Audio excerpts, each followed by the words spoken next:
Իշխանությունների խոստացած ամբից ընտրությունների վրա գնալով նոր բծեր են ավելանում, արձանագրել էր Civilnet-ի թղթակիցը։ Այս պնդման համար հիմք էր ծառայել այն փաստը, որ դպրոցների և մանկապարտեզների տնօրենների հոգու ՀՀԿ-ի գործելը բացահայտող ձայնագրություններից հետո ապրիլի 13-ին հայտնվեց ձայնագրություն, թե ինչպես են Հօգուտ հանրապետականն Արտակ Սարգսյանին ձայներ հավաքագրում ճնշումներով և անգամ սպառնալիքներով։ Այս ձայնագրություններն ապացույց են, թե ինչպես են Հայաստանում անցկացվում ընտրությունները, ինչը հատկապես մտահոգիչ է Երևանի ավագանու ընտրության քարոզարշավի մեկնարկից առաջ։ Ազատության ուղիղ եթերում տեսակետների խաչմերուկ հաղորդաշարին այս մասին զրուցելու ենք ՀՀԿ գործադիր մարմնի անդամ Ազգային ժողովի պատգամավոր Սամվել Նիկոյանի և Ելք դաշինքի առաջնորդ Ազգային ժողովի պատգամավոր Էդմոն Մարուքյանի հետ։ Շնորհակալ եմ, որ ընդունել եք մեր հրավերը։ Պարոն Մարուքյան, փաստորեն խորհրդարանական ընտրություններին մասնակցած 9 ուժերից միայն Կոնգրես ՀԺԿ դաշինքը դիմեց սահմանադրական դատարան, բողոքարկելով այդ ընտրությունների արդյունքները, այսինքն դրանք քրչակեց ոչ լեգիտիմ։ Այս փաստին նաև անդրադառնալով եւ այն փաստին, որ ելքը չի բողոքարկում ընտրությունների արդյունքները, Վարան Բաղդասարյանը, ՀԿ խմբակցության ղեկավարը, ասում է, եթե չեն բողոքարկել, ուրեմն արդյունքից գոհ են եղել։ Սա իրոք դրա ապացույցն է եւ մտադիր չեք արդյոք ձեր արձանագրած խախտումները գուցե ինչ-որ կերպ հնչեցնել դատարանում, օգնելով ձեր ընդդիմադիր դաշտում գործընկերոջը։ Նախ Ելք դաշինքը չի բողոքարկել, որովհետեւ փաստեր չունի բողոքարկելու եւ մենք այնպիսի բազա չենք տիրապետում, որը որ մեզ թույլ կտա ասելու, որ սահմանադրական դատարան դիմելու դիմում կարող ենք ներկայացնել։ Մենք երբևէ չենք ներկայացնի այնպիսի դիմում, որը լինի դատարկ առանց փաստերի, առանց ապացույցների, առանց որևէ իրավական հիմնավորումների։ Ուղղակի ասել, որ ընտրությունները կեղծվել են։ Եվ մենք գոհ չենք ընտրությունների արդյունքներից։ Ինչ վերաբերում է Հայ ազգային կոնգրեսի ՀԺԿ դաշինքի ՍԴ դիմումին, ապա Հայ ազգային կոնգրեսը այն ուժերից է, որ հանձնաժողովներում ունեցել է անդամներ, որոշ տեղերում հանձնաժողովի նախագահներ, որոշ տեղերում քարտուղարներ եւ ավելի լայն հնարավորություն է ունեցել հսկելու ընտրական ամբողջ գործընթացը։ Ելք դաշինքը ունեցել է վստահված անձեր եւ իր վստահված անձերի միջոցով կարողացել է պահել իր օգտին յուրաքանչյուր քաղաքացու տված մեկ ձայնը։ Եվ այս պահին մենք արձանագրել ենք 122065 ձայն։ Հիմա մենք ինչ ենք ասում։ Մենք ասում ենք, որ ելք դաշինքին տրված յուրաքանչյուր ձայն եկել հասել է ելք դաշինքին, մենք պահել ենք։ Եվ իշխանության կողմից կիրառված տարբեր մեխանիզմներ իշխանության ձայները շատացրել են։ Հիմա այդ տարբեր կիրառված մեթոդները, մեկը ձեր կողմից նշած արդեն սա սուպերմարկետի դեպքն է, մյուսը դպրոցների տնօրենների դեպքն է, դրանից առաջ եւ ԵԱԿ-ի դիտորդները եւ տեղական դիտորդները ասում են, եւ մենք էլ բոլորս գիտենք, հաղորդումներ կան բազմաթիվ, որ massայաբար ընտրակաշառքաբաժանվել է, ամեն ինչը կա խոսակցությունների բաների մակարդակում։ Մեր ձեռքին չկան այնպիսի փաստեր, որոնք որ մեզ թույլ կտային դիմելու սահմանադրական դատարան։ Մենք եւս մեկ անգամ կարող ենք այս պահին փաստել, որ այո, եւ մենք երբ որ հայտարարություն արել ենք, ասել ենք, որ մենք սպասում ենք մեր գործընկերներին ընդդիմության հատվածից, որ եթե նրանք ունեն փաստեր, թող ներկայացնեն։ Հիմա Հայ ազգային կոնգրեսը դիմել է սահմանադրական դատարան։ Ես այդ դիմումից որևէ տեղեկություն չունեմ, ծանոթ չեմ դիմումին, բայց մենք ուշ-ուշով հետևելու ենք ամբողջ գործընթացին էլ, ներկայացված փաստերին էլ եւ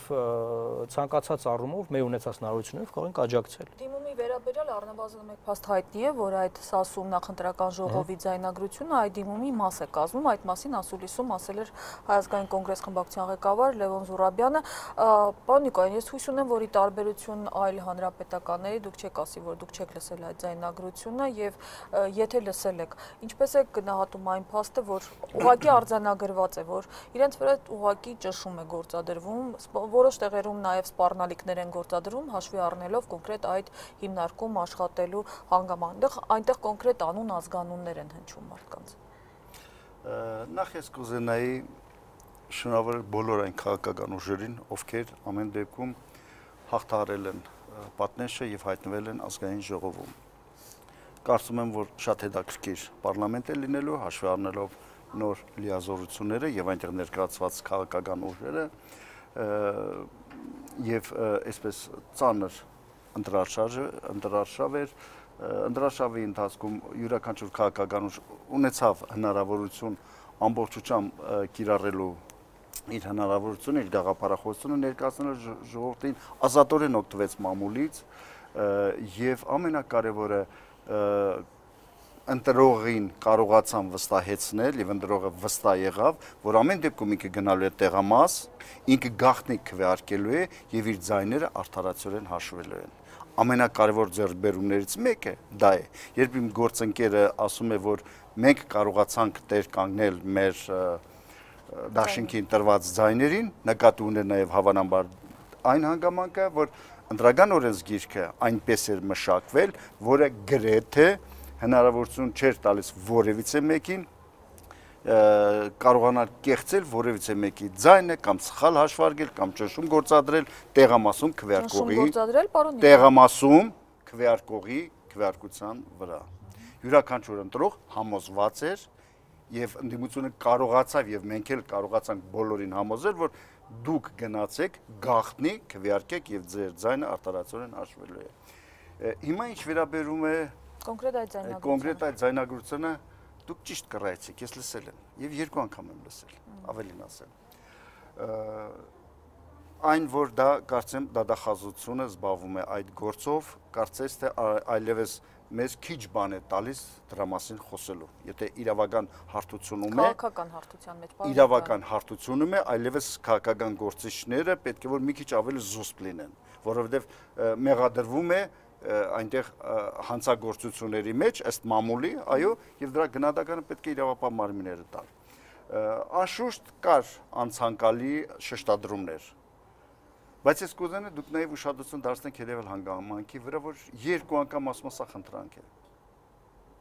Ոչ մեկը չուզում դրա մասին ասել։ Բոլորը մոռանում են, ինչպես նաեւ դուք, եւ այս ներողություն, այստեղ հավաքված բոլոր քննարկումների ժամանակ խոսել եք միայն այն բացասական շեշտադրումի մասին։ Այն որ որևէ մեկը կարող է դիմել եւ խնդրել եւ երկու անգամ ասել, որ սա խնդրանք է, դրա մասին լռում եք։ Ամեն դեպքում, տեսեք, ընդունենք, որ այնտեղ կա տոնայնություն, որը ցանկալի չէ, չպետք է լիներ, հա։ Դնենք դա մի կողմ։ Արդյոք դա որևիցե ազդեցություն կարող է ունենալ, թե չունենալ։ Հարցը ամենակարևոր հարցը պետք է մենք տանք հետևյալը, մեկին խնդրում է, որ ձայն բերի, կամ տոնայնությամբ ասում է, բա ինչու է 0 ձայն բերում, կամ մեկին ասում է, ծափ եմ տալիս 40 ձայն ես բերում։ Կամ ասում է 5 անգամ ավելի վատ կլինի։ Ինչպես է ինքը վերահսկելու, կամ որևիցե մեկը մեկ ձայն բերեց, 0 ձայն բերեց, 10 բերեց, կամ գնացին նրանք ներս, ում օգտին քվեարկեցին, դա անվերահսկել է, որտեղ ընտրական օրենսգիրքը այդպեսին է։ Ուզում եմ ասել, այնտեղ կանչել են, հորդորել են, խնդրել են, Փարիզ են ցանկացել, ուղարկել, թե սպառնացել են, դա որևիցե ազդեցություն չէր կարող ունենալ մարդու կամքի վրա, որը պետք է գնա եւ քվեարկի։ Դա է ամենակարևորը, որ բոլորը մոռանում են եւ դրա մասին չեն խոսում։ Ամենակարևորը ես մի քանի նկատառում ունեմ պարոն Նիկոյանի ներկայացածի շուրջ, ուրեմն դա մենք գիտենք, պարոն Նիկոյան, որ մարդը կարող է գնալ քաղաքացին եւ տեղամասում փակ գաղտնի քվեարկել։ Բայց գյուղերում, մարզերում, նաեւ Երևանում համատարած տեղեկատվություն կար եւ դրա դեմ մենք պայքարում էինք, որ կամերան նկարում է, չգիտեմ ինչից իմանում ենք, ես ին ոնց գիտենք, մատնայետքդ որ դրեցիր արդեն բարձր գիտենք որ դու ես բանարել քվեարկե բան եւ մարդկանց, այսինքն համակարգված բան է աշխատել, կոմպլեքս միջոցառում ասա։ Մի կողմից ասում են գնացեք այդ ձայնը բերեք, մյուս կողմից մենք ասում ենք բերեք չբերեք իրանք չեն իմանալու, մյուս կողմից այս մարդկանց ասում են մենք մեկա իմանալու ենք որտեղ մատնայետքդ կա բանը տեսանկարող սարքը նկարում է բան, այդ ամբողջ մեթոդաբանության արդյունքում տեղի ունեցավ այն, որ բազմաթիվ քաղաքացիներ ուղղակի մտածել են սկզբից խոստանան, չգիտեմ, կասեն հա դե լավ, հետո ինչ ուզեն կանեն, բայց վերջում վախից գնացել ձայն են տվել իշխանությանը։ Սա եղել է ու մինչև հիմա մարդիկ ասում են։ Իմ մտերիմներից մեկը մոտեցավ ինձ, այսպես ուրախ ժպիտով դիմեց, ասել, գիտեք, ես արդեն 5 մարդու խոստացել եմ, ասում եմ, որ կընտրեմ իր տեխնացուի համար, ասում եմ, ինչպես, ասում եմ, դե բոլորը ինձ ճանաչում, թաղամասում, բոլորը մոտանում են եւ ասում են, բա գիտես կընտրես, ասում եմ, այո, ոչ մեկին չեմ նեղացնել, բոլորին ասել եմ այո, եւ եթե դուք ուշադիր լինեիք, չի ասող ընտրող չեղը, գրեթե բոլորը ասել են այո, ով մոտեցա ասել են այո, եւ ընտրողները համամիտ լինելով ձեր տեսակետի հետ, նաեւ ընտրողն է միևնույն է, իմացել է 5 մարդու, 10 մարդու ասում այո, կընտրեմ, հա, չի նեղացնում, որ չերգարացնեն, կարճ կապեն գնան։ բայց միևնույն է ինքը գնացել է, ընտրել է նրան, ում ինքը ուզել է։ Իհարկե որոշ տեխնազուներ կարող է եւ դիմաց լինեն այն հնարքին, ինչը դուք ասում եք, հնարավոր է, բայց միևնույն է, դուք, մենք եւ ամբողջ մամուլը տևական ժամանակ բացատրում ենք եւ ընդրողի մոտ կարծեմ արդեն կար այդ նստվածքը, որ ինքը գաղտնի է քվեարկում եւ իր ձայները արտարացիորեն հաշվել են։ Այդ վկայությունը, այդ դուք որ ասում եք, որ մենք մեր ձայները պահել ենք, տեր ենք կանգնել մեր ձայները։ Վերցնեն դնեն օրինակ այլ ուժերի վրա, բայց օրինակ բազմաթիվ դեպքեր են եղել, երբ որ օրինակ քաղաքացին եկել է եւ իր հետ մարդ է եկել։ Հիմա տեսնում ենք, որ այս քաղաքացին առողջ է, առաջին հայացքից տեսնում է, ինքը կարող է քվեարկել, ասում է, ես եկել եմ բանը, իրան ինքը օգնության կարիք ունի, ես էլ օգնողն եմ իրան։ Ասում ենք, այ ախպեր ջան, այս մարդը առողջ է, էլի մի օգնի իրան։ Ասում է, մեկ էլ այդ քաղաքացին էլ ասում, ասում է, չէ, ինքը իմ օգնողն է։ Այսինքն իրանք համաձայնության են եկել, որ նա ինքը ունենա օգնող։ Եվ այդ ձևով մեր վստահված անձինք չեն կարողանում դրա դեմ բան անեն, ու դե մարդը համաձայն է, որ իրան օգնեն։ Իսկով կարող է, երբ այն մարդը համաձայն է, որ իրեն պետք է օգնեն եւ օգնելը համաձայն է, որ նրան եւ օրենքը դա թույլ է տալիս։ Չգիտեմ ինչի համար։ Կարող է եւ իրոք օգնելու աշխատողը, կարող պետակը հնարավոր է, բայց հնարավոր է նաեւ չէ, որ իրոք ինքը օգնության կարիք ունի։ Այդ դեպքն էլ եկեք։ Ես տեսեք որ չասեցի որ 80 տարեկան մի ծեր կին եկավ, չէր տեսնում Ես ասեմ հետեւյալը ասեմ, Անա ջան, խնդիրը հետեւյալում է, որ ասում են, որ ամբից ընտրություն չեղավ, ամբից երևույթներ տեզերքում էլ չկան, հա, այսպես ասեմ։ Ամբից ընդհանրապես ով է դրել շրջանը։ Նախագահը։ Որ ամբից ընտրություններ են եղել։ Այո, խոստանում են ամբից ընտրություններ։ Խոստանալը լավագույն ընտրություններ, լավագույն ընտրություններ։ Հենց ամբից բառն է օգտագործվել, պարոն Նիկոլ։ Որտեղ որից մեկը, եթե ամբից տերմին եք օգտագործում, որից մեկը հաստատ նախորոքել մտածված վերջում բիցա քաշի, ինչ որ փորձում են անել։ Տեզերքում է ամեն ինչը կատարյալ։ Նույնիսկ նայենք ամենաժողովրդավար երկրներում ընտրությունների ժամանակ էլի բողոքներ կան, էլի քննադատություններ կան, հայո, վերջին ընտրությունները նայենք։ Այդպեսի ներողություն ես ավարտեմ։ Այդպեսին կլինի, բայց մենք պետք է հետևյալը ասենք, համեմատենք նախորդ ընտրությունները, համեմատենք այս ընտրությունները։ Եվ ինչ ցույց կտա այդ համեմատությունը։ Ես ուզում եմ ասել հետևյալը, պարոն Նիկոյան, ինչպես կբացատրեք որպես հանրապետական կուսակցության գործադիր մարմնի անդամ, այդ հարցը ինձ տանջում է, չեմ կարողանում դրա պատասխանը գտնել, որ եթե փող չի բաժանվել, եթե մարդկանց չեն ճնշել, եթե ադմինիստրատիվ լծակներ չեն կիրառվել, ոնց է եղել, որ այդքան աղքատ, այդքան վատ ապրող, այդքան դժգոհ ամեն ինչից բողոքող ժողովուրդը գնում է եւ ձայնա տալիս գործող իշխանությանը։ Աշխարհի ոչ մի երկրում ժողովրդավարական երկրների մասը։ Ինքն բացատրելի է։ Նման բան գոյություն չունի, որ մարդիկ ինչա գժվում են հանրապետական կուսակցության համար, ինչա 49% ձայն ոնց են գնացել այդ ձայնը։ Դա եթե չի, հասկացա։ Եթե չի եղել ճշմարտ փող բաժանելու ադմինիստրատիվ։ Ախր պարզը, հիմա նորից ասեք բան անեմ։ Նախ առաջին եթե շատ ուշադիր լինեիք հետեւյալը, որ մենք ամբողջությամբ նոր առաջի հնգյակը նոր մարտիկ էին եւ մեր ամբողջ քարոզչական բեռը կրում էր վարչապետը, որը ուներ 80%, այո, վարկանիշ։ Նախ դրա հետ ես համաձայն չեմ, որ 80%։ Դե հիմա տեսեք,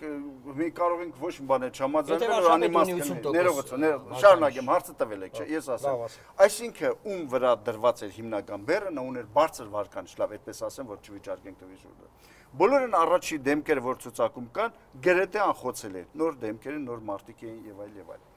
Եվ երրորդը, եթե շատ ուշադիր լինեք, այն հարցադրումը, որ մենք անում էինք, քարոզության ժամանակ ասում ենք, ով կարող է մեր անվտանգությունը ապահովել ավելի լավ, քան մենք։ Ով ունի այդ փորձառությունը, մեր երկրի համար կարևոր, համար առաջի խնդիրը անվտանգությունը, ով կարող է մեզանից լավ անել։ Հավանաբար դա աշխատող մեսեջ էր։ Երկրորդը, մենք գնում ենք բարեփոխումների։ Մենք ունենք նոր կառավարություն, նոր վարչապետ, ամբից մարտիկ են, որից է մեկի կենսագրության վրա որից է բան չկա, գնում ենք բարեփոխումների ճանապարհով եւ մենք դա կարող ենք անել, ով մեզանից լավ դա կարող անել։ Հավանաբար դա էլ աշխատեց։ Երրորդը, ասեմ, անդրադառնանք հետեւյալ խնդրին։ Ինչ է կատարվում ընդդիմադիր դաշտում։ Այն որ ընդդիմադիրները պետք է մեզ քննադատեն, շատ նորմալ երևույթ է։ Այն որ ընդդիմադիրները կարող են նաև միմյանց քննադատել, դա էլ է նորմալ երևույթ։ Բայց այն որ ընդդիմադիրները կարող են սևացնել, ոչնչացնել մեկը մեկին, իրենց անգործությունը այսպես պատսպարել եւ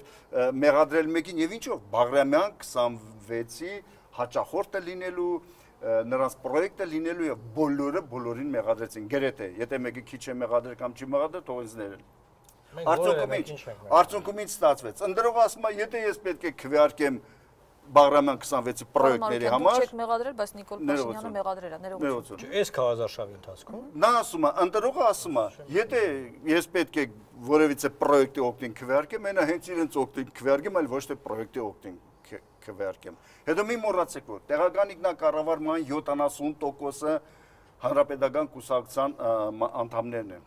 Մենք տարիների ընթացքում բոլոր այդ ընտրություններին ուշադիր փոքր գյուղից սկսած մինչև մեծ համայնք մենք մասնակցել ենք բոլոր ընտրություններին։ Մենք հող ենք նախապատրաստել, հիմք ենք նախապատրաստել եւ այդ արդյունքը այն ինչ մենք ունեցանք։ Կարծում եմ ես շատ հակիրճ բացատրեցի եւ ուզում եմ մի հատ մեջբերում անեմ։ Մեջբերում անում իմ հարգելի գործընկերոջ ելույթից նախընտրական շրջան ռադիոյով է լսում, մեքենայի մեջ ռադիոյով լսում էի։ Ու այնքան իմ դուրս եկավ, ես ուզում եի պարլամենտում մոտենալ եւ ձեզ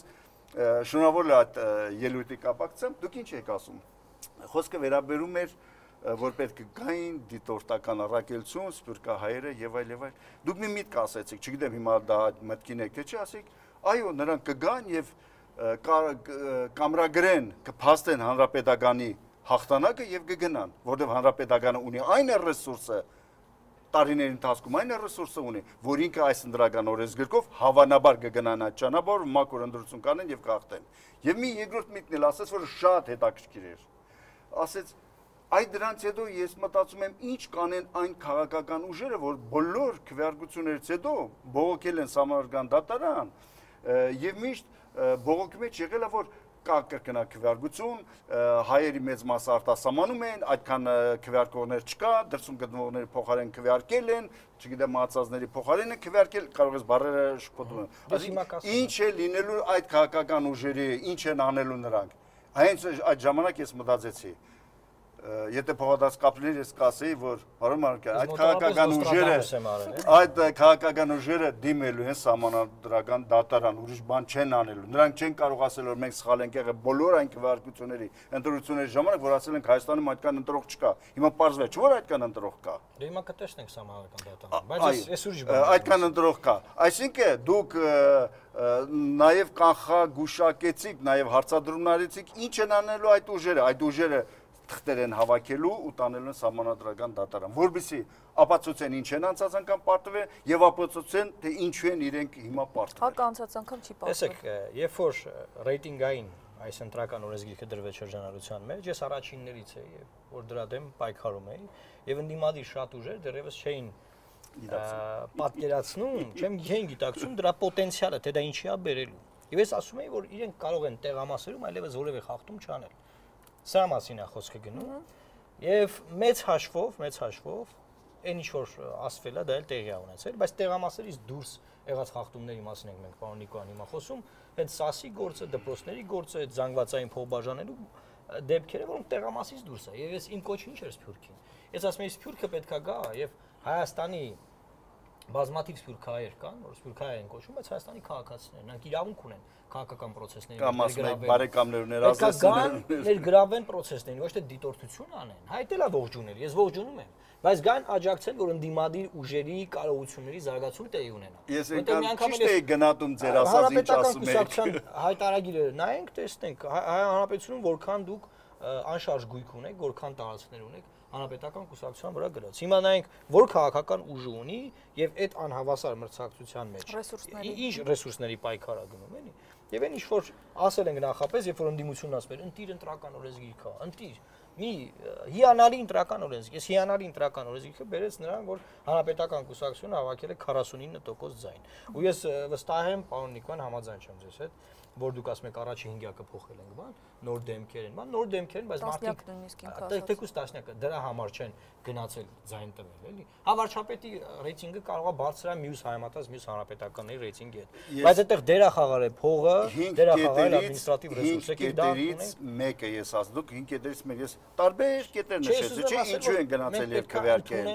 Ես ասում եմ 70%-ը տեղական ինքնակառավարման մարմինների հանրապետականներ են։ Ասելով մենք հասկանում ենք տեղամասում քվեարկությունը, թե այն նախկին նախորդ 5 տարիները, որ մենք չենք ունեցել հավասար հնարավորություններ մեդիա ռեսուրսներից օգտվելու, ֆինանսական ռեսուրսներ, տարածքներ, հազարով դուք գոնե այստեղ ամեն ինչը հավասար պահպանվում է եւ բոլոր տեղերն հավասար պահպանվում են։ Ընդհակառակ ես ներողություն շատ ազատություն ռադիոկայանում շատ հեռուստաընկերություններ կա, որ հրավիրում են, ասում են մենք չենք կարողանում ընդդիմադիր դաշտից մարդ գտնել բերել։ Ընդհակառակ բոլորն է ցանկանում այդ հավասար կշռությունը պահել։ Այդ քարոզարշավի ժամանակ։ Պարոն Նիկոյան, Մինչև դա է։ Չէ, մինչև դա է այդպես։ Ձեր այդ նշած ձայնագրության մեջ ես ուղղակի ուզում եմ մեկ-երկու Ես չեմ նշել, դուք եք նշել։ Չէ, ձեր որ ասում եք, որ այնտեղ ասում են խնդրանք են, բայց ես ուզում եմ մի մեջբերում անել։ Այնտեղ այս տեսակ բաներ կան։ Այն մարդիկ, ովքեր ուղղակի հստակ հնչում են դրակաշարքի վերաբերյալ ապացույց։ Ասում են, որ այն մարդիկ, որոնք կբերեն ձայներ, կընդունվեն որպես ակտիվիստ, կստանան գումարներ, ընտրողները նույնպես։ Այսինքն սա աշխատանք է, որ անում են մարդիկ, վարձատրվում են դրա դիմաց, բայց դե երկրորդ մասն էլի կա հարցի։ Գիտեք ինչն է հետաքրքիր, որ այս ընտրությունների ընթացքում մի տեսակ, այսպես ասած, այլակերպում տեղի ունեցավ երևույթների։ Եթե առաջ գոնե հանրապետական կուսակցության ներկայացուցիչները ընտրակաշառքների բաժանման հետ կապված ամեն ահազանգից հետո ուզում էին, փորձում էին գոնե ասել, որ դատապարտում են բաժանում, իսկ հիմա արդարանում է մի բան, որ իդեպ նաև ձեր անունից հրապարակվեց մամուլում, թե իսկ ինչա միայն ՀԿ-ի բաժանածն եք տեսնում, մեզնից բացի մյուսներն են, ակնարկի հետ է, որ մեզնից բացի մյուսներն են բաժանում։ Մի վարքյան ես ավարտեմ ուղղակի, կամ տնօրենների ձայնագրության հետ կապված, էլի ՀԿ ղեկավարները նեղսրտում են, թե ինչ է մենակ հանրապետականի տնօրենների իրականացրած ցուցակագրումները ներկայացում, իսկ մյուս կուսակցությունների դեպքում դա չի արվում։ Խնդրեմ։ Իմ մասով ես պատասխանեմ, երկուսիս կողմից շատ հարգված մի լրագրող կա, Նելի Գրիգորյանը, երբ զանգեց, բնականաբար ես միշտ հարգելով այդ մամուլին եւ իրեն հեռախոսով հարցազրույց Նելին տվեց եւ այսպեսի մի հարց տվեց բացասական երևույթների մասին խոսեցինք ես ասի ինչքան երևույթներ կա որ նախկինում քննադատվում էր հիմա չի քննադատվում հիմա խոսում եք ընդրակաշարքների մասին կարծում եմ որ մեր ուշադրությունը պետք է սևեռենք դրա վրա եւ կտեսնեք որ նույնիսկ մամուլի մագարտակով Երևանի քաղաքապետի ընտրության ժամանակ դա էլ չի լինի հարց ինձ ասում է Այ դուք ուզում եք ասել, որ այլևս ընդրակաշարք չեք բաժանելու։ Եթե ես մեքենայի ղեկին լինեի, այդ նուրբ պահը չի ջոկի։ Խաչմերուկում կանգնած, այո, լույսի տակ լինեի, չի հասկանա ու կարող է մեխանիկորեն ասի, այո, Երևանի քաղաքապետի ընտրություններին չի լինելու նույնիսկ մամուլի մագարտակով նման խոսակցություն։ Բայց ենթագիտակցությունը ստացվում է հաստատեցի, որ հիմա, քանի որ ես նստած էի, ասին էլի չի կարելի նման հարցադրում անել։ Դուք ուզում եք, որ ինչ որ բան փոկել այ ձեր հոդվածը երբ մարդը գտնվում է ղեկի վրա եւ մարդու փորձում է ինչ որ մի բան պատասխանել եւ ամեն անգամ հղում է անում է մամուլին բայց ինչ որ մի բարի մեջ այ մամուլը հղում է ինչ որ գտնում են որ չեմ արել հա ու ներկայացնում են իմ դերկոշում դա այդպես չէ երբ որ Միհրան Պողոսյանի հետ կապված դուք ասել եք որ ես էլ եմ այդ ընտրատարածքի բնակիչ եւ ես էլ եմ լսել այդ խոսակցությունները էլի ղեկին եք Խոսքը վերաբերում է նախընտրական ժամանակահատվածում, երբ խոստումների մագարտակով ասում էին, որ խոստանում է, որ պետք է, չգիտեմ, նույնիսկ մեծ թվեր էին ասում եմ, ես էլ եմ լսել։ $100 Այո, նման բաներ ասում եմ, ես էլ եմ լսել։ Մամուլը գրում էր, մամուլից կարդացել եմ կամ խոսում են, բայց այն ժամանակ միայն նախընտրական ժամանակածը խոսքերի մագարտակում է, խոստումների մագարտակով ասում եմ, լսել եմ, կարդացել եմ, այո, հիմա ընդրակաշարքի մասին 10 անգամ 20 լրագրող ասում եմ, այո, լսել եմ, կարդացել եմ, մամուլում շրջանառվում է, ես էլ ասում եմ, եթե մամուլում շրջանում մի բան գիտեք դուք, եթե գիտեք, դիմեք իրավապահ մարմիններին, ինձ մի հարցրեք, դիմեք իրավապահ մարմիններին, եթե դուք գիտեք։ Ուզում ասել, երբ որ դուք խոսում եք, որ բոլորին է խոստացել են ձայներ եւ այլն եւ ցուցակագրումներ են, ես հուսով եմ, որ դուք լսել եք նաեւ այդ տնօրենների ձայնագրությունը, որտեղ էս տեսակ միտքը բանա, որ մեր ցուցակները ճշտած են, մյուս կողմի հետ լրիվ փորձված դուք, այսինքն տպավորությունն է նա, որ գոնե առնվազն ՀՀԿ-ի եւ ԲՀԿ-ի միջև ցուցակների ճշգրտման գործընթացը Փողը նույն մարդուն չտան երկու անգամ, ճշտում են իրար։ Ցուցակից ես չգիտեմ ինչու բոլոր քաղաքական ուժերը եւ ոչ միայն քաղաքական ուժերը, այսպես ասած քաղաքացիական հասարակության մարդիկ մտածում են որ հանրապետական կուսակցության անդամ ուսուցիչը չպետք է հանրապետական կուսակցության համար աշխատել, այլ ընդամենը պետք է գնա եւ միան ձայն տա։ Կամ դպրոցի տնօրենն է, չպետք է քարոզությամբ զբաղվի, այդ վատ բան է, շատ վատ բան է։ Նա մենակ պետք է գնա եւ ձայն տա։ Հանրապետական կուսակցություն եւ շատ եւ յուրաքանչյուր քաղաքացի իրավունք ունի լինել կուսակցության անդամ, օրենքը չի արգելում գոնե այդ մասով։ Եվ իրենք կարող են քարոզությամբ ավելի պարտավոր են զբաղվել քարոզությամբ զբաղվելու։ Պարոն Նիկոյան, ինչ կարգավիճակված ծնողներին զանգում ասում ձայն բերեք։ Որպես քաղաքացի, թե որպես դպրոցի տնօրեն։ Ինչ անջան։ Յուրաքանչյուրը ով զբաղվում է քարոզությամբ, ով զբաղվում է քարոզությամբ, մեկը միկրոֆոնով է դիմում, մեկը բարձրախոսով է դիմում, մեկը թռչկոտում է կտուրների վրայով, այն մեկն էլ ասենք ենթադրենք դիմում է իր ով որ իրեն հարգում են, ով որ ճանաչում է եւ իրեն ճանաչող մարդիկ այդպես են եւ խնդրում է որպեսի քվեարկեն այս ինչ կամ այնինչ կուսակցության ադմինիստրատիվ ռեսուրսի կիրառում։ Կտուրների վրայով քայլելը ադմինիստրատիվ ռեսուրսի ես վատ բան չեմ ասում։ Ես դա լավ բան է, մենք շատ լավ բան է, շատ լավ բան է, ես վատ ձևով չեմ ասում։ Շատ նորմալ է, շատ նորմալ։ Դա ոչ ադմինիստրատիվ ռեսուրսի կիրառում է, ոչ փոխբաժան։ Եվ զարմանում եմ նաև այն մյուս հարցի վրա, որ ասում եք մյուս կուսակցությունների դպրոցների տնօրենը։ Այդ որն դիմադիր կուսակցությունը դպրոցում տնօրեն ունի, կարող եք ասել։ Չէ, ես չասեցի դիմադիր, ես ասեցի մյուս կուսակցություն, իսկ դաշնակցությունը օրինակ ունի դպրոցի տնօրեններ։ Իրանք էլ են ցուցակներ այլ հանրապետականին ասում են իրանց անունը չի չեք տա։ Ուրեմն եկեք փաստենք հետեւյալը։ Եթե որևէ մարդկանց քաղաքացիական կատեգորիայի օրենքը չի արգելում, որ նրանք քարոզությամբ զբաղվեն, ապա նրանք իրավունք ունեն զբաղվելու։ Եթե որևիցե մեկը այդ ամեն ինչը անում է աշխատանքից դուրս, ապա որևիցե մեկը չի կարող նրանց մեղադրել։ Վեցից հետո իր դպրոցի ծնողներին ազանգում չեղան, որ նույն բանն է։ Ոչ, այսինքն ի՞նչ է, ներողություն։ Այդ կոնտակտները իրան որտեղից ծնողների։ Ուրեմն տեսեք ի՞նչ է, այդ մարդկանց աշխատանքային շփումների մագարտակը դա է։ Բնականաբար միջավայրը դա է։ Իր աշխատանքային կարգավիճակը սրա։ Ներողություն, դուք էլ ձերն եք օգտվում։ Դա ադմինիստրատիվ ռեսուրս չի, դա ադմինիստրատիվ ռեսուրս չի։ Ադմինիստրատիվ ռեսուրսը նա է, որ եթե որևէ մեկը ասում է ոչ, ապա նա կարող է նրա վրա ճնշում գործել եւ դա իրականություն դարձնել։ Ես ներողություն, իր ցանկով եկուն է զանգի կա, կարա օրինական է։ Դա այլ հանգամանք է։ Ուսուցիչների ներողություն, ուսուցիչների հետ մի բան արեք։ Ես կուզենամ, որ դուք նաև լրագրողական հետաքննություն իրականացնեք եւ տեսնեք, որ այ ՍԱՍ-ի հետ կապված կան այնտեղ հեռացումներ թե չէ։ Տեսեք, հետաքրքիր մի վարքյան կարելի է բարձր։ Եթե կա հեռացումներ, ապա կարելի է կապել նրա հետ, շանտաժի հետ, որ այ հետևեց քայլեր։ Եթե չկա, օրեցօր մամուլում մեզ ասում են կամ իշխանությունը կամ որից մեկին ասում են պետք է խփել, պետք է գնդակարել, հեռացնել, աշխատողներին դուխ ենք տալիս, ասում ենք դիմեք մեր գրասենյակ, մենք փաստաբանական խումբ ենք ձևավորել, մենք զբաղվելու ենք։ Ցանկացած քաղաքացի, որ մեզ դիմի ճնշումների հետ կապված, կապ չունի որտեղ աշխատում, ՍԱՍ-ում աշխատում թե որտեղ այլ ադմինիստրատիվ ռեսուրսի տակ է գտնվում, եթե մեզ դիմի քաղաքացին, մենք այդ խնդրում Պարոն Մարուկյան, ուզում եմ որպես իրավաբան գնահատեք, այ պարոն Նիկոյանը ասում է, որ երկու անգամ հնչում է, որ դա խնդրանք է, բայց այնտեղ բոլորս է գիտենք, որ կան աշխատանքից ազատելու սպառնալիքներ եւ ներողություն, ասում եք, ասում եք բոլորս էլ գիտենք, համելացնում կերասնեմ աշխատանքին, այ բայց սա խնդրանք է, ասենք դա ինչ է։ Շատ լավ, հիմա արդյոք համարում եք խնդիրն ինչ է, սկզբից եւ այդ ես ասեցի, քանի որ դա իրավապահ մարմինների ոլորտում է, չարժի 20 րոպե դրա մասին խոսել։ Ես չգիտեմ ինչի մասին ենք մենք խոսում։ Չէ, մի վարքյան ես ուղղակի որից հազարավոր ա եղել, ուղղակի այդ մեկի ձայնը։ Զուտ ուղղակի ուզում եի որպես իրավաբան գնահատենք եւ անցնենք առաջ արդեն ավականու ընտրությունների վերաբերյալ։ Ուղղակի ուզում հասկանալ թե որ ինչ իրավական հետևանքներ կարող է ունենալ այս ձայնագրությունը։ Պարզ է որ դատարանում չի կարող որևէ ապացույց օգտագործել, բայց օրինակ կան այլ փաստաբանների գնահատականներ, Արամ Ասկիվիրաններ ասել, որ Արերևույթ հանցագործության հատկանիշներ կան, մասնավորապես ընտրական օրենսգրքի 4-րդ հոդվածն է խախտվել, ազատ ընտրական իրավունքը, նաև աշխատանքային օրենսդրության նորմերն են, որովհետև այնտեղ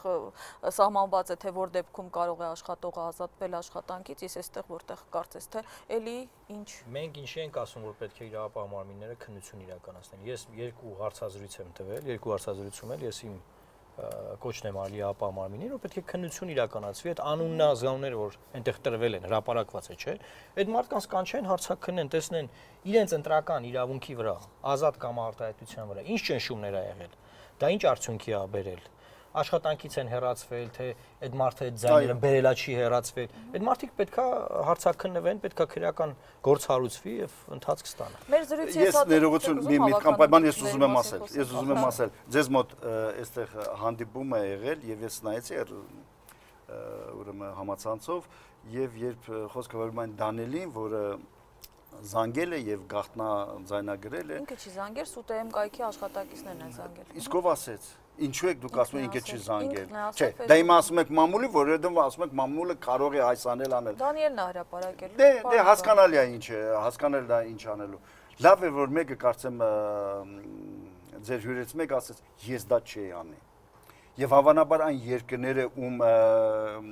գրանտն է շահել եւ իրականացնում է Դանիելը այս ծրագիրը, այդ երկրներում է նման բան չի անում։ Եթե որևէ մեկը օրենքի խախտումով ինչ որ թեկուզ փաստական ապացույցներ է ձեռք բերում օրենքի խախտումով, ապա որևէ մեկը դա ոչ թե դրական կամարեր ու փորձեր դա հիմք ընդունել օգտագործել, ինչը արվում է, այլ ընդհակառակ շատ բացասական վերաբերմունք ունենալ։ Օրենքը չի կարելի այսպես ընդրողաբար տեսեք ինչպես եղավ, երբ այդ երիտասարդի ընտանիքի վերաբերյալ ինչ որ արտահոսք էր եղել, էլի լրագրողել ասը, բոլորը քննադատեցին այդ լրագրողը, որ դու իրավունք չունես, հա, բայց այս դեպքում ասում են, այն նա իրավունք ունի, միգուցե իրավական տեսակետ ճիշտ եք, բայց կա բարոյական խնդիր, եթե որևէ մեկ անդրադառնում է որևէ մեկի ընտանիքին, ապա իր վարկագիծը հասարակության մեջ միգուցե կախված է ուղիղ սրա հետ։ Եթե իրավական տեսանք, եթե իրավական, այո, իհարկե, ես համաձայն եմ։ Հարց տալը, ձայնագրելը դա անձնական կյանքի հետ կապ չունի, չի ասում, անձնական կյանքի հարցեր չեն եղել այդ ձայնագրության մեջ։ Իսկ Դանիելի մասին սպրդված մեր ժամանակը սպառվել։ Չէ, սպառվել։ Մենք ուղղակի ավարտին ուզում եմ խոսենք այնուամենայնիվ Երևանի ավականու ընտրությունների քարոզարշավին, որը 21-ից սկսում է քարոզարշավը։ Տեսեք, ձեր այսօրվա զրուցակիցը արդեն իսկ մամուլում ասել է Երևան քաղաքը ընդդիմադիր քաղաք է։ Քաղաքապետի ընտրությունն էլ քաղաքական է։ Քաղաքապետի խնդիրը Պարոն Մարուկյանը, քաղաքապետ խնդիրն էլ քաղաքը միայն ծաղկառատ եւ մաքուր պահելը չէ եւ մենք թույլ չենք տա, որ այս քաղաքական ընտրությունը իջեցվի եւ հասցվի համատիրության մակարդակի, ճիշտ եմ, չէ՞ մեջբերում եւ ինչպես է վերաբերում այն հեռան։ Այո, այդ հեռանկարին, որ քաղաքականացվի։ Պարզ եւ հասկանալի է, որ իմ գործընկերը եւ իր թիմը պետք է տեղական ինքնակառավարման մարմնի ընտրությունները դարձնի եւ բերի հարցնի քաղաքական մակարդակի վրա դնել, որտեղ իրենք այդ դաշտում հաջողություն են արձանագրել։ Ուզում են այդ հաջողությունը փոխանցեն նաեւ այնտեղ շատ բնական վարկագիծ է, տեխնացուների այդ կուսակցության կամ այդ դաշինքի կողմ շատ նորմալ է, բայց բոլորս գիտենք, որ ինչքան էլ մեծ լինի Երևանը, այո, միևնույն է տեղական ինքնակառավարման մարմինն է եւ նա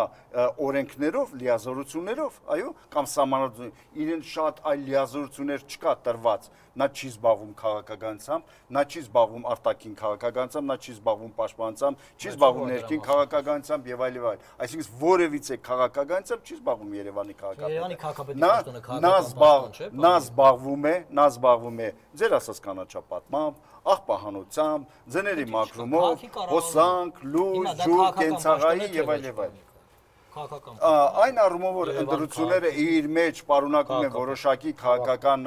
էլեմենտներ, որ դաշինքներն են, կուսակցություններն են առաջանում, մենք կարող ենք խոսել ձեր ասացի մասին, բայց քանի որ իր գործառույթը Երևան քաղաքի բնակչության ավելի բարձր մակարդակի ծառայություն մատուցելն է, դա է միանշանակ։ Լավ ասֆալտապատում, լավ լուսավորություն, լավ որակյալ ջուր, ձների մաքրում, աղբանում եւ այլ։ Տարբեր նման գործառույթներ կան։ Ես ասեմ, դուք ինչ եք ուզում տեղափոխել այնտեղ, շատ հասկանալի է։ Հարցը այնտեղ է, ոչ թե մենք տեղափոխում ենք։ Դուք ուզում եք իհարկե քաղաքական հարթության մեջ տանել, շատ նորմալ է։ Մենք էլ լինենք ձեր տեղը, ես երևի նույնը անեի։ Բայց կա իրողություն, ճիշտ է։ Կա իրողություն, որ այդ իրողությունը դա այդպեսին է։ Այսինքն ուզում եք փոխարինել։ Չէ, ես այլ բան եմ։ Նախագահի ընտրությունները այլևս չեն լինելու նոր սահմանադրությամբ։ Տեղական ինքնակառավարման մարմինի ընտրություններն ավարտվել են հիմնական համայնքներում։ Երևան քաղաքի ընտրությունները, պարլամենտական ընտրություններից հետո թիվ 1 ընտրություններն են։ Հայաստանի բնակչության 1/3-ը բնակվում է Երևան քաղաքում։ Իհարկե դուք ճիշտ ռեսուրսները կենտրոնացած են Երևանում։ Բայց դա քաղաքական ընտրություններ չեն։ Երևանի ընտրությունները քաղաքական ընտրություններ են։ Դուք կարող եք Երևանի քաղաքապետի պաշտոնը քաղաքական դուք այդպես ընկալել եւ այդպես մասնակցել քվեարկությունների ընտրություն, որովհետեւ այո, ձեզ դա ձեռնտու է։ Բայց մենք պետք է ասենք, որ Երևանի քաղաքապետը ընտրվում է, ներողություն, բոլոր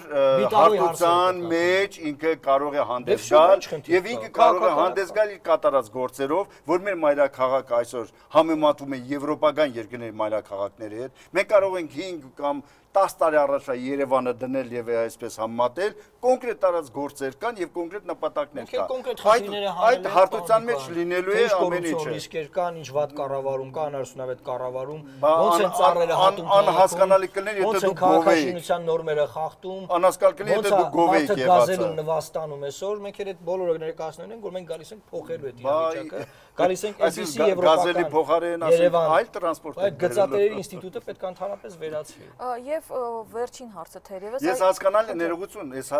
հասկանում եմ ինչ եք դուք ուզում այլ հարթության մեջ մրցակցությունը բերել, որովհետև դուք այս հարթության մեջ անփորձ եք, բնակչությունը Երևան օբյեկտիվորեն դուք անփորձ եք եւ դուք չեք կարող ասել այ ես կլինեմ լավ քաղաքապետ, որովհետեւ դուք կարող եք նույնիսկ այսպես դա հանրապետական ժողովրդի շփումների ընթացքում ներողությունը անիրագործելի, ասում եք մենք եկել իշխանության չենք կարողացել իրագործել։ Ես միտքս ավարտեմ, էլի միտքս ավարտեմ։ Չէ, դուք ասեցիք երկար, ինքը ասեց, դուք ասեցիք, հետո ես եմ ասում։ Ըստ էության դուք չունեք այդ փորձառությունները եւ ժողովուրդը չի վստահի ձեզ Երևան քաղաքը կամ իր կենցաղային ներողություն այդ կենցաղային խնդիրների լուծման հարցում ավելի շատ իրանք կտեսնեն այն մարդուն, որը հիմա արել է արտեն քաղաքական դաշտում միգուցե դուք կարող եք ավելի լավ գաղափարներ ասել, ինչը ասեցիք։ Ինչ տարբերություն։ Ուզում եք ամեն ինչը պայել այդ մակարդակին, բնական է որ դա պետք է անեք։ Ես խոսեցի Երևան քաղաքի թերությունների մասին, քրոնիկա։ Ես էլ ասում եմ Երևան քաղաքը այսօր համեմատվում է եվրոպական երկրների մայրաքաղաքների հետ։ Հանրապետական կուսակցությունը նաև պարլամենտական ընտրությունների ժամանակ մի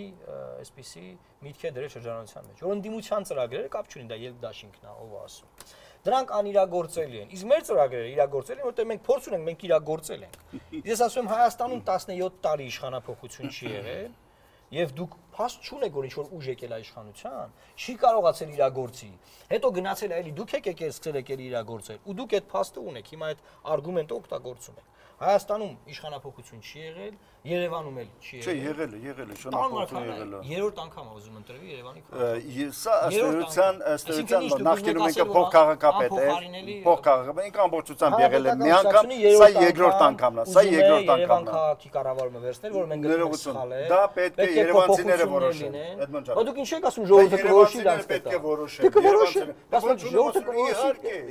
Նո դուք ասեցիք։ Չէ, ես նկատում եմ, որ ժողովուրդը կորոշի։ Ավելի կարևորը այդ դուք շատ հետաքրքիր բան արեցիք, չէ՞, հարցադրում թե նախորդ ընտրությունների համեմատ ինչպես էր եւ խոսելով, որ գուցե կտեսնեք, որ Երևանի ավագան ընտրության ժամանակ այն ինչ որ արձանագրեցինք, այ ամենակարևոր հարց ինչի մասին մենք զրույցի սկզբում առավել շատ ընտրակաշառքի հետ կապված, հա։ Տեսեք, Պարոն Մարուքյանը մի դիտարկում էր արել, որ Ես նկատի ունեի, ներողություն, ես նկատի ունեի ցուցակները, ես կրկնա քվեարկություններ նկատի ունեի, ես նկատի ունեի ուռճացված ցուցակների մասին, ես նկատի ունեի կարուսելների մասին, ես նկատի ունեի ձայները սխալ հաշվել եւ այլ, այդ դա նկատի ունեի։ Հիմա ավարտում ենք, որովհետեւ մեր ժամանակը այսինքն դա է գնալու, հիմա դա չկա։ Հիմա դա չկա, այո, բայց դուք ասել եք, որ Երևանի ընտրողը հիմնականում ընտրակաշառք վերցնող չի եւ այդ համակարգը չի անտաշ բաժանում են, այստեղ չի աշխատում փողի բաժանումը, լավ չի աշխատում։ Այն արդյունքը, որ տալիս է մարզերում, գյուղերում, այստեղ չի տալիս։ Դրա համար մենք վստահ ենք, որ ելքդաշինքը ռեալ շանս ունի Երևանի կառավարումը վերցնելու։ Եվ մենք գնում ենք տեղական մակարդակում, Երևան քաղաքի մակարդակում իշխանափոխության, որի արդյունքներով Նիկոլ Փաշինյանը լինելու է Երևան քաղաքի քաղաքապետ։ Տեսեք, ես ուրախ եմ, որ այս հայտարարությունը եւ ձեր դեմքին ժպիտ առաջացավ։ Ես ուղղակի պատրաստվում եմ եւ իմ դեմքին ժպիտ առաջացավ, մեղմ ժպիտ։ Մենք հասկացանք ինչի համար ենք մենք ժպտում։ Շատ լավ, շնորհակալ եմ մեր հրավերը ընդունելու համար։ Հիշեցնենք, որ Ազատության ուղիղ եթերում տեսակետների խաչմերուկ հաղորդաշարում այսօր հանդիպեցին ելքդաշինքի առաջնորդ ազգային ժողովի падգամավոր Էդմոն Մարուքյանը եւ ՀՀԿ գործադիր մարմնի անդամ ազգային ժողովի падգամավոր Սամվել Նիկոյանը։ Հաղորդումը վարեց Աննա Իսրայելյանը։